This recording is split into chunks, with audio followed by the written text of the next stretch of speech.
Keessa tokkotu qabaatiin fannootu fi saanaatiin kaaree jalloon nafumaaf dhamaraasu bobaa kee jeelamtu nan baasu olmaa kee tuqee kan na kaasu siin farfadha marree sitti yaadsu jalloon nafumaaf dhamaraasu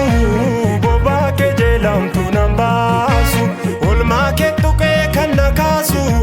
siin farfadha marree sitti yaadsu siin farfadha marree sitti yaadsu siin lallaba marree sitti yaadsu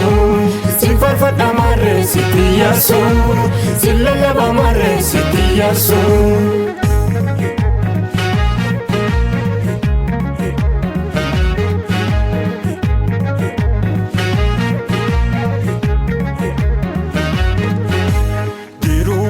Fi galate takka kormaat yoomna laalte siinama nadhaa tokkicha koo aduu birmaduu na baafte olee buleen tola kee himaa dargoote taamatu gaarummaa jiruu kan koof kana tojjette hin daagadhu manomatuma kaaleessa koo yaade nanna beenoo waan an baasu humna kan kee naa golgite naa goote kan si faarsu tuati dufte nan baafanne yaaddo wawwaan naa kogeessa dhugaadha kaamtu nan argu baadheera siidhaa kaleessa olmaa kee tuqee kan na kaasu siin farfadha marree sitti yaadsu siin farfadha marree sitti yaadsu siin lallaba marree sitti yaadsu siin farfadha marree sitti yaadsu siin lallaba marree sitti yaadsu.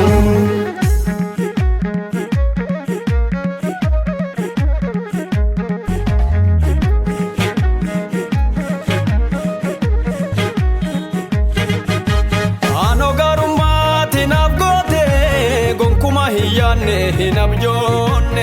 oduu nageenye ofiisi argee namni si qabu akka hin banne aanoo gaarummaatti naaf goote gonkuma hin yaanne hin abjoonne oduu nageenye ofiisi argee namni si qabu akka hin banne maarree gati kakaalii sinna kaffaale lolaa koo siitu na loleedu atti duulee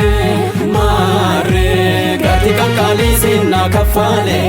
lolaa koo siitu na loleedu atti duulee hundumaa ilaale sinna chaale hundumaa ilaale sinna chaale hundumaa madaale sinna chaale hundumaa madaale sinna chaale.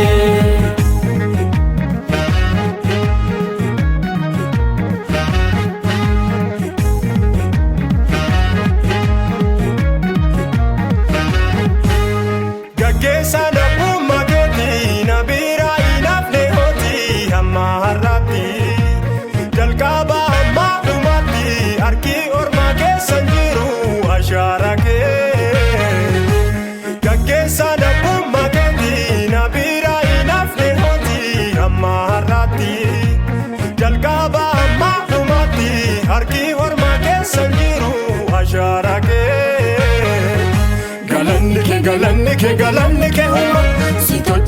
tojjete jiru kunduma galanni kee huma si tojjete jiru kunduma galanni kee huma si tojjete jiru kunduma galanni kee huma si tojjete jiru kunduma.